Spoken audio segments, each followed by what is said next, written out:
자, 제2장 수요와 공급의 기본 이론 들어가도록 하겠습니다. 자, 우리가 앞에서 공부한 제1장의 내용은 경제학의 기초적인 개념이라고 말씀드릴 수가 있고 제2장에서부터 본격적인 경제학 이론이 시작된다라고 말씀드릴 수가 있어요. 자, 우리의 수요와 공급은요. 먼저 우리가 수요 이론을 먼저 공부하고 그런 다음에 뒤이어서 공급 이론을 공부할 건데 우리가 앞에서 수요 이론을 공부하고 나면 그 내용이 공급 이론에서도 유사하게 반복되는 게 많다 보니까 앞에서 수요 이론을 공부하고 나면 뒤쪽에 공급 이론은 빠르게 강의를 진행할 수가 있습니다. 이미 수요 이론에서 다 설명한 내용들이 많기 때문이죠. 자, 그리고 우리 시험 문제에서도 수요가 공급에 비해서 훨씬 더 중요한 비중으로 출제가 됩니다. 그래서 여러분들은 공부를 하실 때에도 수요 이론 위주로 공부를 하시면 돼요. 자, 출제 비중을 수요와 공급을 나눈다면 약 9대 1 정도의 비율로 이해를 하시면 돼요.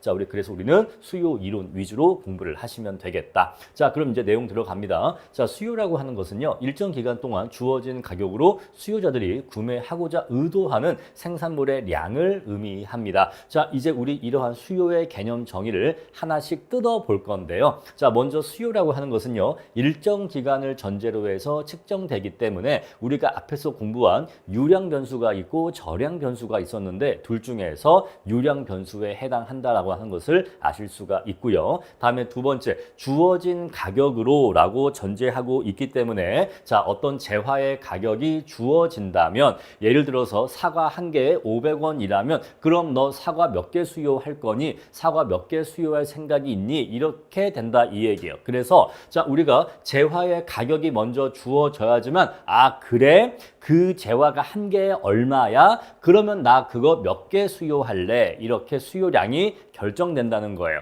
그래서 수요의 크기는 가격이 결정되어 있어야 됩니다. 가격이 전제가 되어야 돼요. 그래서 그 재화가 한 개에 얼마라고 한다면 너 그거 몇 개 수요할 거야? 나 그러면 그거 3개 수요할 거야. 이런 식으로 가격이 주어져 있어야 됩니다. 그러면 그 주어진 가격 수준 하에서 수요자들이 자신들이 구매하고자 의도하는 생산물의 양이기 때문에 실제로 구입한 수량이다? 아니에요. 수요는 실제로 구입한 수량이 아니라 살 의사가 있는, 구입할 의사가 있는 생산물의 수량을 수요라고 합니다. 자, 만약에 예를 들어서 자, 사과가 하나에 500원이에요. 자, 사과가 하나에 500원이라고 한다면 너 일주일 동안 사과를 몇 개 수요할 의사가 있어. 너 몇 개까지 사과를 구입할 의사가 있어. 난 그러면은 사과가 한 개에 500원이라면 나는 일주일 동안 유량 개념이죠. 나는 일주일 동안 사과를 10개 구입할 의사가 있어 라고 하면 그 수요의 크기는 사과 10개가 되는 거예요. 개념 이해하시겠죠? 자, 3가지 포인트 정리합시다. 첫 번째, 수요는 유량 개념이라는 거. 두 번째, 가격 수준이 먼저 정해져 있어야 하지만 그 가격을 전제로 해서 수요량의 크기가 결정된다는 거. 다음에 세 번째, 실제로 구입한 수량이 아니라 구입할 의사가 있는 수량이고 우리 이것을 사후적 개념이 아니라 사전적 개념이라고 해요. 자, 구입한 이후가 아니라 너 몇 개 샀어가 아니라 우리 실제 구입 수량은 사후적 개념이라고 하는데 자, 이거는 구입할 의사가 있는 생산물의 양이기 때문에 이것은 사전적 개념이라고 합니다. 아시겠죠? 자, 충분히 이해하셨을 거라고 보고요. 자, 두 번째, 수요 함수 보겠습니다. 자, 어떤 재화의 수요와 그 수요의 크기에 영향을 미치는 여러 가지 독립 변수들의 관계를 정리한 것을 수요 함수라고 하는데요. 자, 이러한 독립 변수들이 변화하는 경우에는 수요량 또는 수요의 크기가 변화하게 되겠죠. 자, 수요량과 수요는 다른데 이 양자의 구분은 뒤에 가서 말씀드릴 겁니다. 자, 일단은 제가 수요라는 표현과 수요량이라는 표현을 좀 섞어서 쓸 거예요. 자, 우리 그래서 이러한 독립 변수들이 변하는 경우에는 수요의 크기 또는 수요량의 크기가 변화하게 됩니다. 자, 우리 그랬을 때 여러 가지 독립 변수들을 다 있는데 이 여러 가지 독립 변수들을 다 분석할 수가 없으니까 우리는 모형을 단순화한다고 했죠. 자, 이 중에서 가장 중요한 독립 변수는 해당 재화의 가격이라고 했어요. 우리 그것을 x제의 가격을 보통 px로 표현을 합니다. 자, 우리 그래서 X제의 가격만 모형에 담아서 자, X제의 가격이 X제의 수요량에 미치는 영향관계를 모형으로 설정했다라고 한다면 이 두 가지 경제 변수가 모형 안에 있는 내생 변수가 되겠죠. 자, 그러면 소비자의 소득이라거나 연관제의 가격, 자, 연관제의 가격이라고 하는 것은 만약에 우리가 지금 사과를 예를 들고 있다면 X제가 사과라고 한다면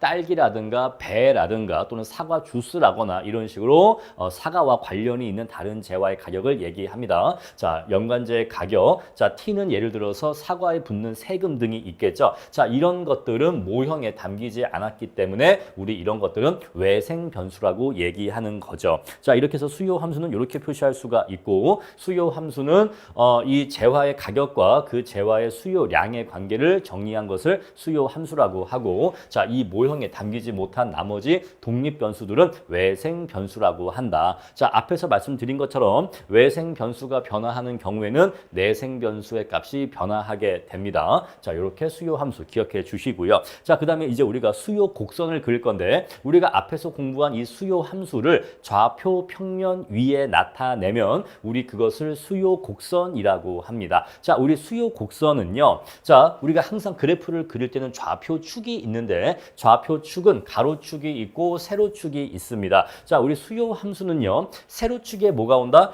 해당 재화의 가격이 옵니다. 자, 가로축에는요. 수요량이 옵니다. 자, 그래서 우리 수요 곡선은 가로축에 수요량이 오고 세로축에 해당 재화의 가격이 온다는 점 말씀드릴게요. 자, 그럼 이제 한번 볼게요. 자, 사과의 가격이 하나에 2,000원이라고 합니다. 자, 어떤 소비자에게 물어봅니다. 우리 지금 한 명의 개별 소비자를 전제로 얘기를 진행할 거예요. 자, 이 사람한테요 물어봐요. 저기 사과가 하나에 2,000원인데 사과가 하나에 2,000원이라면 사과를 몇 개 수요할 의사가 있나요? 라고 물어봤더니 저는 그러면 사과를 2개를 수요할 의사가 있습니다. 라고 답을 할 수가 있겠죠. 자, 그러면 우리가 이 사람의 대답을 좌표 평면 위에 점으로 표시하면 요 점으로 표시할 수 있을 거예요. 사과가 하나에 2,000원이면 그러면 그 사람은 사과를 2개 수요할 의사가 있다. 이렇게 표시할 수가 있겠죠. 자, 그럼 이제 그 사람한테 다시 물어봅니다.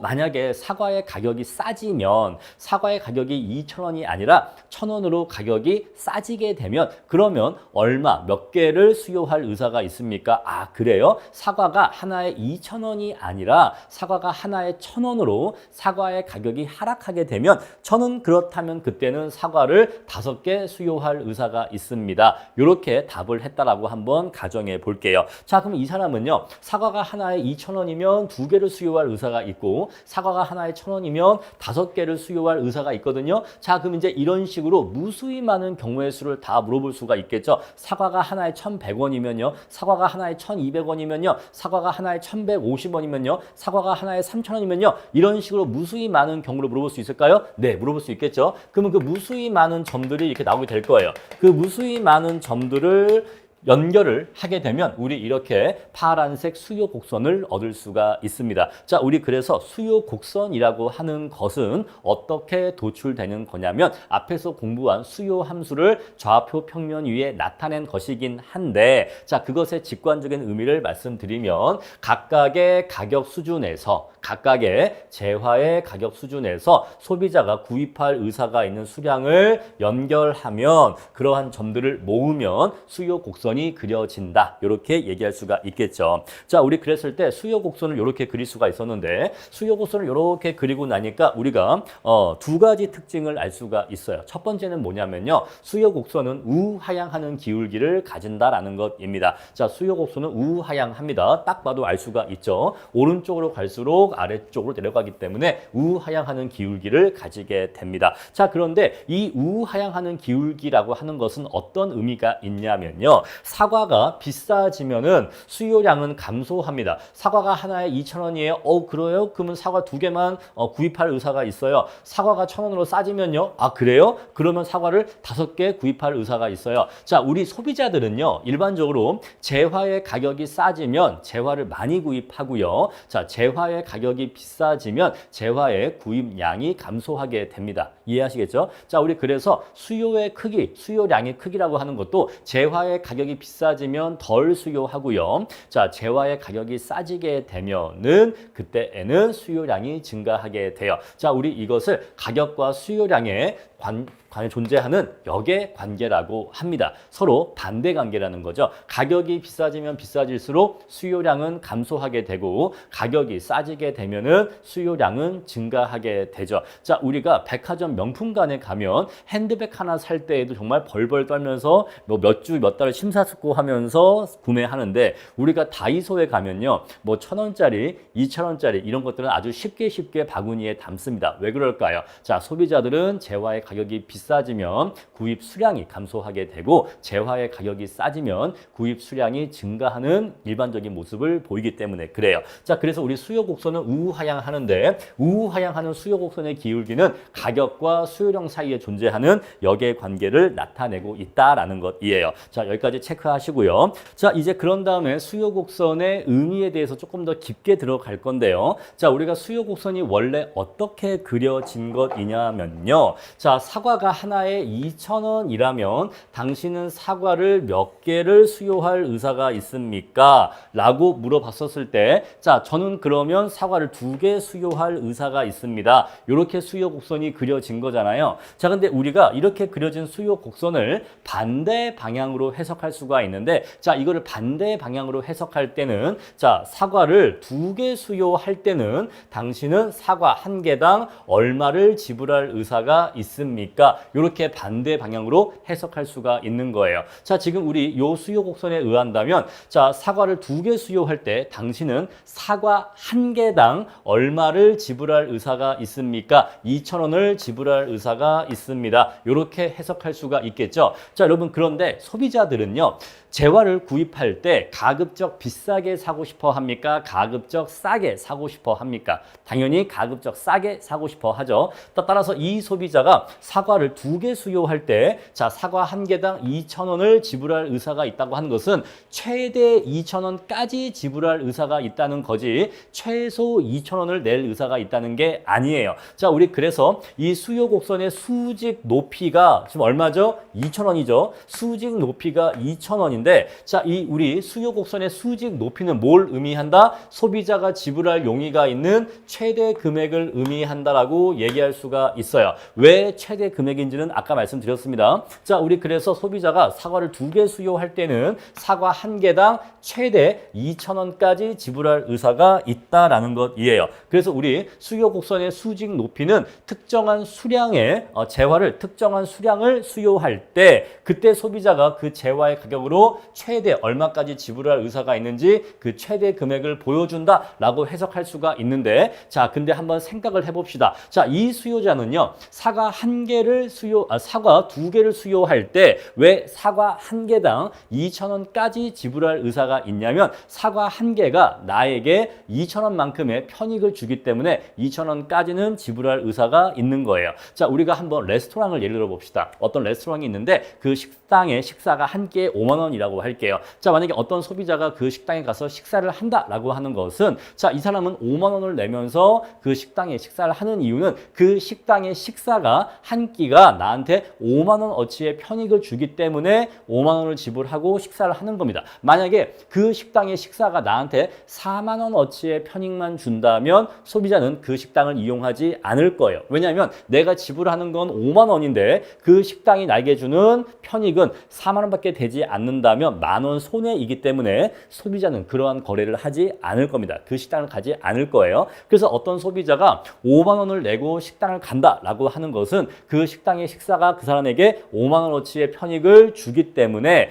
그러한 식당을 이용하는 거다라고 얘기할 수가 있겠죠. 자, 따라서 우리가 이것을 어떻게 해석할 수가 있냐면, 자, 이 수요자가 사과를 1개당 2,000원까지 지불할 의사가 있다라고 하는 것은 그 사과가 이 소비자에게 주는 편익의 크기가 2,000원어치는 되기 때문이다라고 해석할 수가 있어요. 자, 우리 그래서 수요 곡선을 다른 이름으로 부를 수가 있는데, 자, 우리 그것을 한계 편익 곡선이라고 합니다. 자, 우리 수요 곡선의 다른 이름이에요. 수요 곡선이라고 부를 수도 있는데, 수요 곡선은 우리가 다른 말로 한계 편익 곡선이라고 부를 수 있습니다. 자, 이 둘은 동의어로 이해하시면 돼요. 자, 우리가 편익이 무엇인지는 이미 앞에서 말씀을 드렸습니다. 자, 우리가 효용이 있고 편익이 있다고 했는데 효용은 인간의 주관적인 만족감 그 자체를 얘기한다고 했죠. 자, 근데 이 상태로는 어떤 계산과 분석이 안 되기 때문에 이 효용의 크기를 화폐액으로 나타낸 것을 편익이라고 했는데, 자, 너 어저께 그 레스토랑 식사가 어땠어?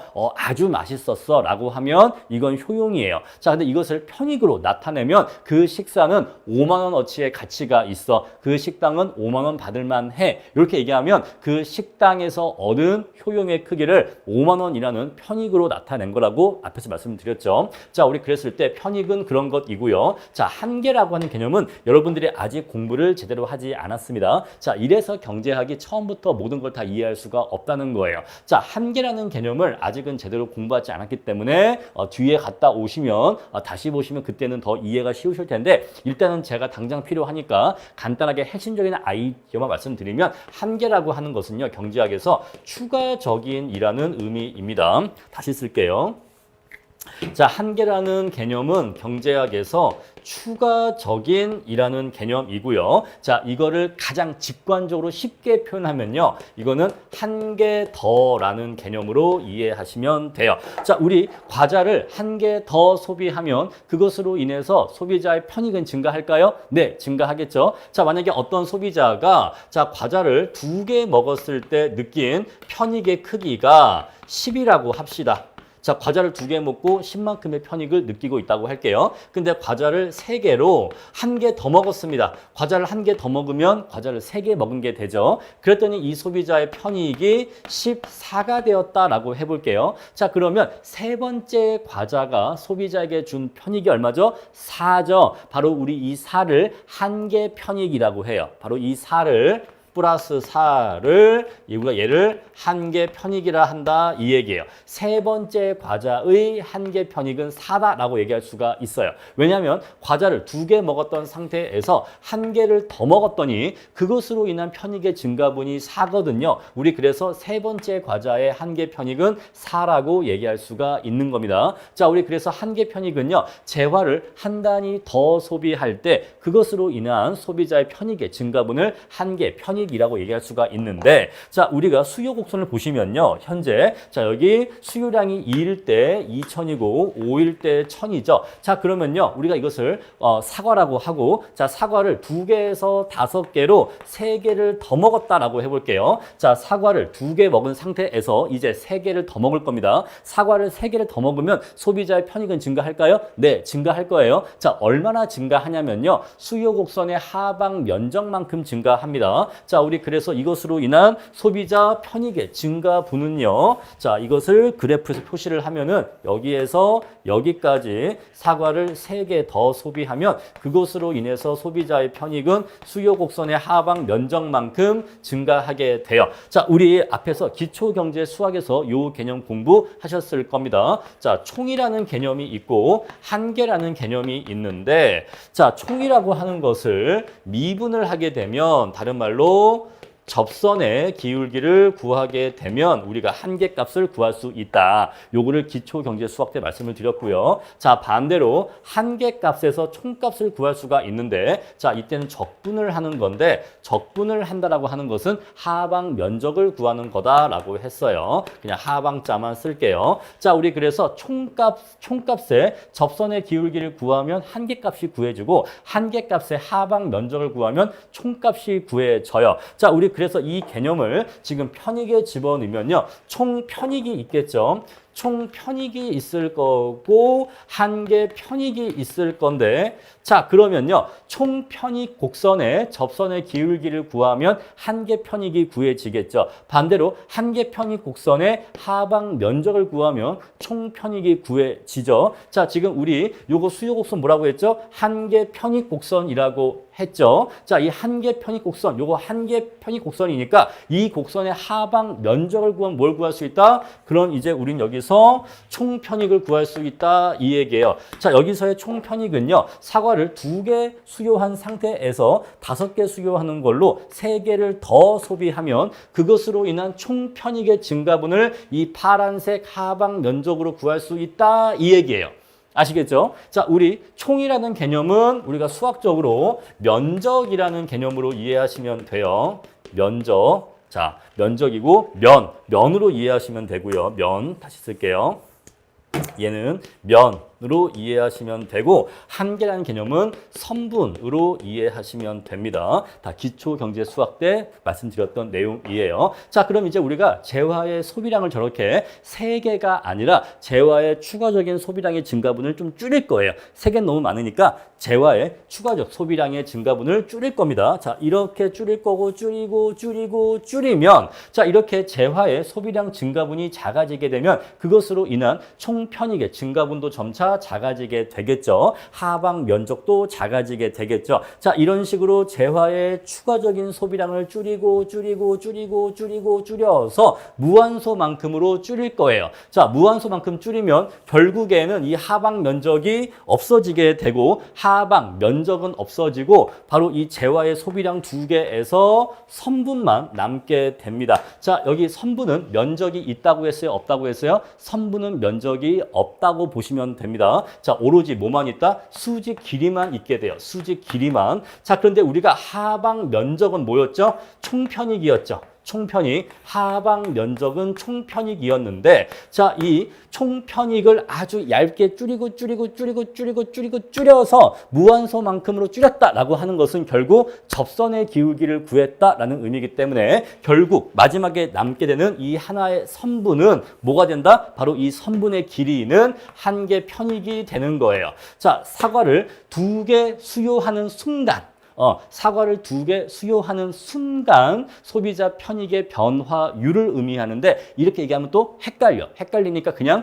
그런가 보다 하고 넘어가시고 여러분들이 결국 챙겨 가셔야 될 개념이 뭐냐면 수요 곡선의 하방 면적이 뭘 의미한다? 수요 곡선의 하방 면적이 총 편익을 의미한다. 여러분들 이거 하나만 일단 정확하게 챙겨가 주세요. 자, 실질적으로 시험 문제에서는 수요 곡선의 하방 면적이 총 편익을 의미한다. 요게 중요한 거지. 자꾸 수험생분들께서 처음에 공부하실 때 선생님 요거는 이해를 하겠어요. 요거는 그런가 보다 하고 이해할 수 있겠는데 이렇게 줄였을 때 이 마지막 이 수요 곡선의 수직 선분, 요 선분의 의미가 잘 와닿지가 않아요. 자, 그거는 그냥 넘어가 주세요. 아시겠죠? 자, 저는 최대한 설명을 드렸는데 아무래도 이게 좀 미분에 대한 개념이다 보니까 좀 어려울 수밖에 없어. 하지만 우리 시험 공부할 땐 크게 중요하지 않기 때문에 자, 저 선분의 의미가 뭐냐를 너무 고민하지 마시고 제가 지금 말씀드리는 수요 곡선의 하방 면적이 총 편익을 의미한다. 이것만 이해해 주세요. 자, 그럼 이제 우리가 지금까지 드린 말씀을 좀 간단하게 정리를 해 볼게요. 자, 우리 수요 곡선상의 수직 높이는 소비자가 어떠한 재화를 수요할 때 지불할 의사가 있는 최대 금액을 의미한다. 최대 금액 의미한다 말씀드렸고 자, 소비자가 사과를 2개 수요할 때 2,000원까지 지불할 의사가 있는 이유는 소비자가 사과의 수요에서 2,000원만큼의 편익의 크기를 느끼기 때문에 소비자는 사과에 2,000원까지 지불할 의사가 있다라고 했어요. 따라서 소비자가 지불할 의사가 있는 최대 금액은 소비자가 그 재화의 소비에서 느끼는 한계 편익의 크기와 일치하기 때문에 이 양자는 일치하기 때문에 수요 곡선은 다르게 얘기하면 한계 편익 곡선이라고 얘기할 수가 있다. 그런데 한계 곡선의 하방 면적은 총을 의미하기 때문에 한계 편익 곡선의 하방 면적은 총 편익을 의미한다. 이렇게만 일단 정리해 주시고 뒤에 내용을 자꾸 공부하다 보면 점차 이러한 개념들이 익숙해지면서 더 여러분들의 이해의 깊이가 깊어질 겁니다. 자, 일단은 이 정도만 말씀드리고 넘어가도록 할게요.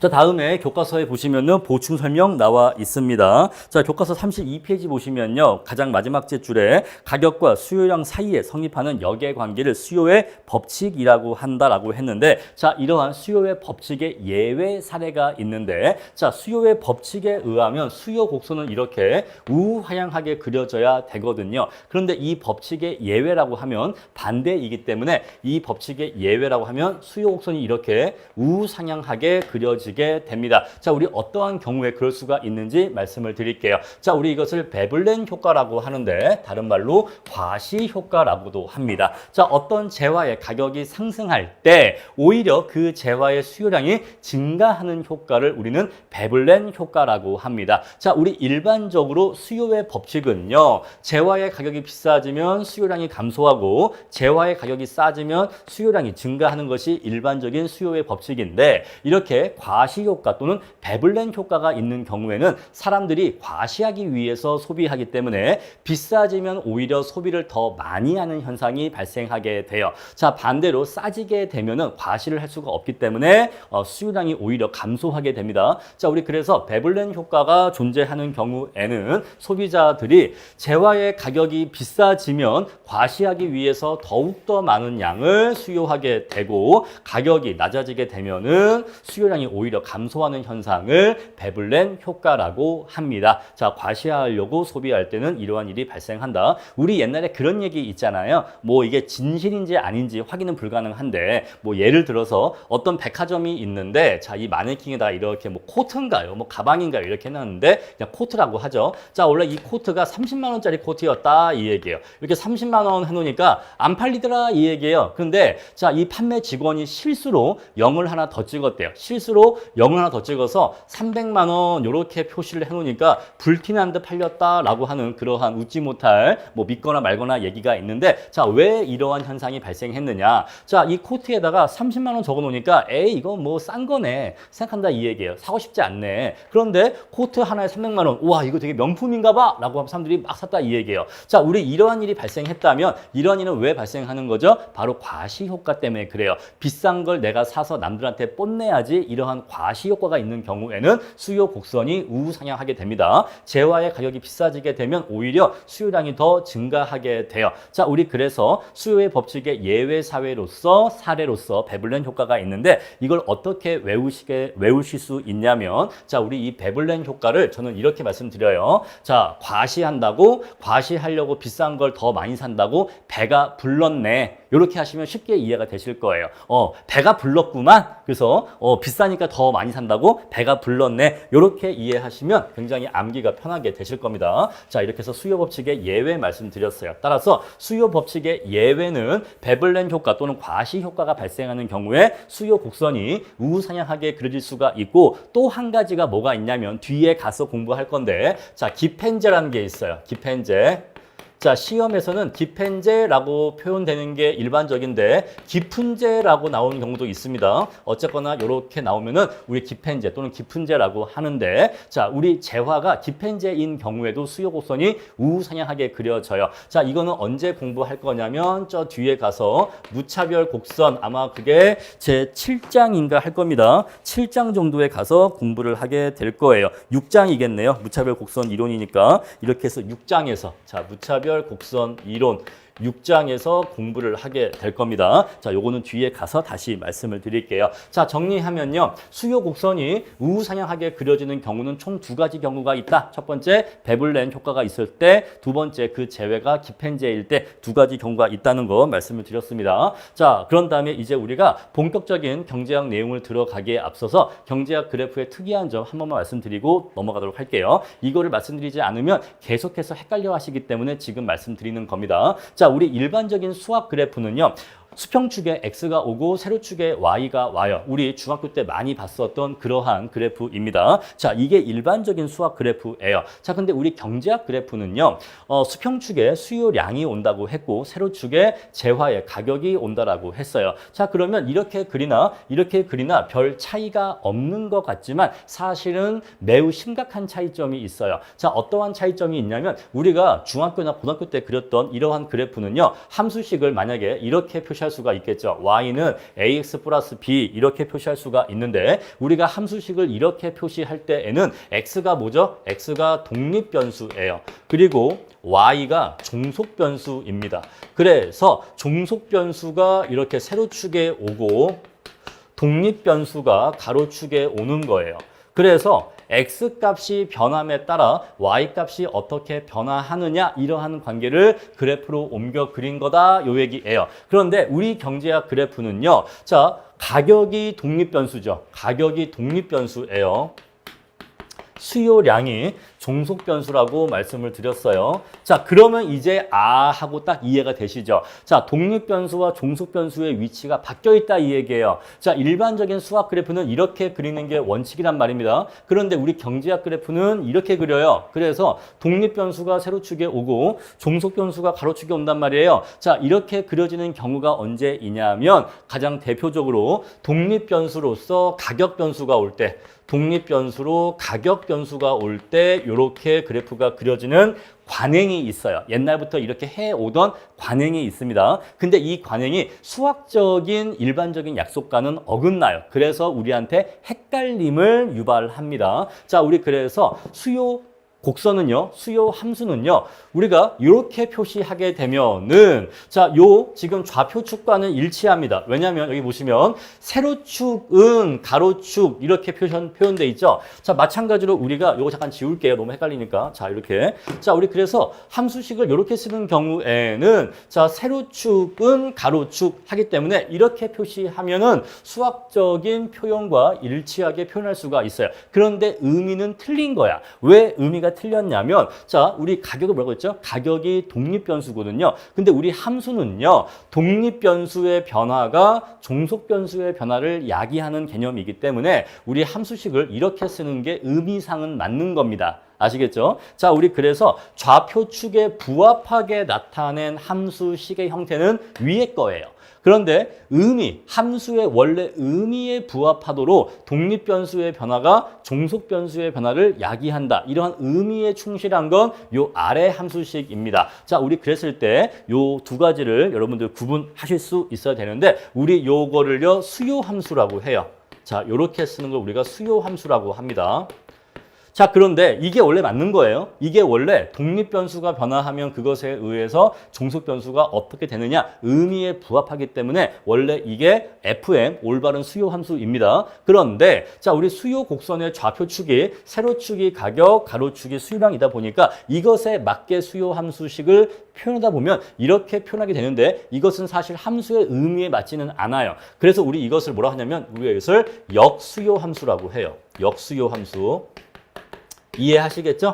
자, 그래서 수요함수는요, 요렇게도 표현되고, 요렇게도 표현돼요. 선생님, 문제에선 어떻게 나오나요? 문제에서는요, 이것으로도 출제가 되고, 이것으로도 출제가 돼요. 그래서 자, 이것으로 주어지면 이것으로 푸시면 되고 이것으로 주어지면 이것으로 푸시면 돼요. 또는 필요에 따라서 자, 이것으로 풀어야 되는데 이것으로 주는 경우가 있어요. 그때는 이것으로 이렇게 변환을 해줘야 됩니다. 식을 정리해서 P에 대한 식을 Q에 대한 식으로 정리를 해주실 필요가 있어요. 아시죠? 자, 이렇게 해서 우리는 수요 함수를 두 가지 형태를 쓸 거다라는 것이에요. 자, 정리하면 일반적인 수학 그래프는 종속 변수가 세로축에 오고 독립 변수가 수평축에 온다. 그래서 함수식이 자, 종속 변수는 뭐뭐뭐 독립 변수 이렇게 오는 게 일반적입니다. 자, 그런데 우리의 경제학 그래프는 자, 독립 변수가 여기 세로축에 오고 독립변수가 가격변수일 때는 독립변수가 세로축에 오고 자, 종속변수인 수요량이 이렇게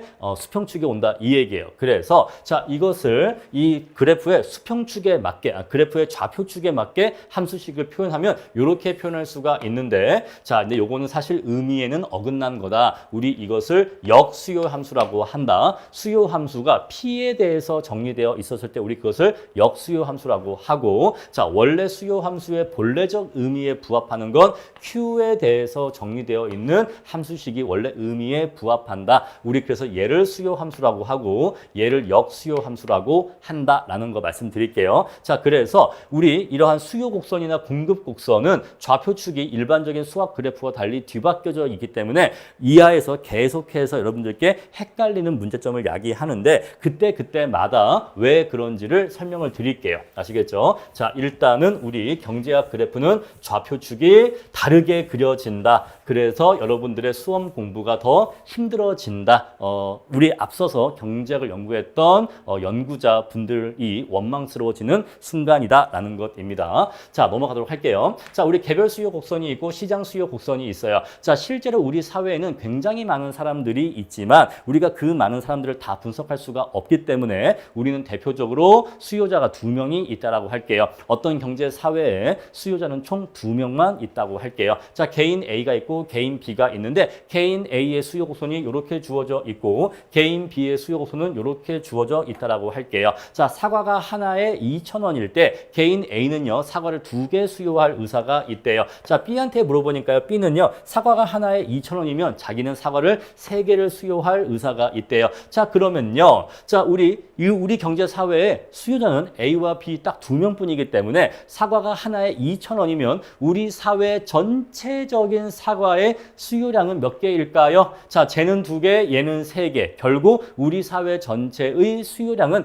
5개가 되겠죠. 사과가 하나에 2,000원일 때에는 그때는 우리 사회 전체의 사과의 수요량은 5개가 될 겁니다. 만약에 사과가 하나에 1,000원이래요. 자, A는 몇 개 살 거야? 물어보니까 A는 사과가 하나에 1,000원이면 난 그때 5개 살 거야. B 너는 몇 개 살 거야? 사과가 하나에 1,000원이면 난 그때 7개 살 거야. 자, 따라서 우리 사회 전체적으로는 사과가 하나에 1,000원일 때 사과에 대한 수요량은 12개라고 얘기할 수가 있겠죠. 자, 우리 이것을 수식으로 표현하면 어떻게 표현할 수가 있냐면 이렇게 표현할 수가 있어요. 자, 우리 한 개인의 사과의 수요량을 소문자 Q를 써서 이렇게 표시할 수가 있습니다. 자, 물론 대문자 Q를 쓰는 경우도 있는데 일반적으로 한 개인은 소문자를 쓰고 사회 전체는 대문자를 쓰는 관행이 있어요. 자, 이게 뭐죠? 개인 A의 수요량 플러스 자, 두 번째 자, 개인 B의 수요량 이렇게 2개가 있겠죠. 그러면 개인 A의 사과 수요량과 개인 B의 사과 수요량을 합치면 시장 전체의 수요량이 나오겠죠. 자, 그럼 이제 요 둘을 합치면 시장 전체의 수요량이 나오게 돼요.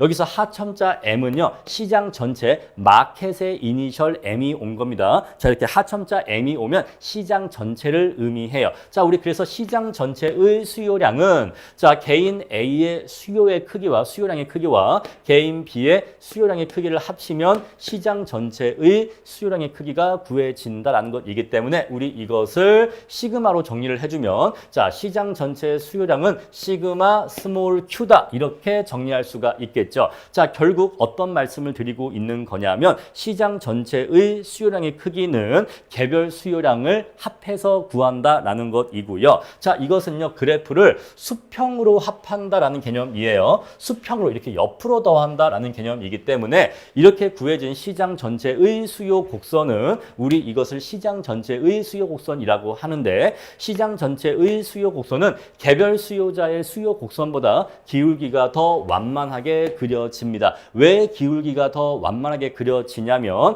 같은 재화의 가격에 대해서 더욱더 큰 수요량이 대응되기 때문에 기울기가 더 완만하게 그려질 수밖에 없다라는 것이에요. 자, 그래프 보시면 이해를 하실 거고요. 자, 우리가 이렇게 표시할 수도 있고 아니면 이렇게 표시할 수도 있어요. 제가 이 소문자 쓰는 걸 좀 어려워해서 그냥 이렇게 QA 플러스 QB는 QM이다. 이렇게 표시할 수도 있습니다. 자, 이렇게 표시하나 이렇게 표시하나 다 같은 의미이고 결국 문제만 정확하게 풀리면 되는 거죠. 자, 이렇게 해서 시장 전체 수요 곡선이 어떻게 도출되는지까지 살펴봤습니다.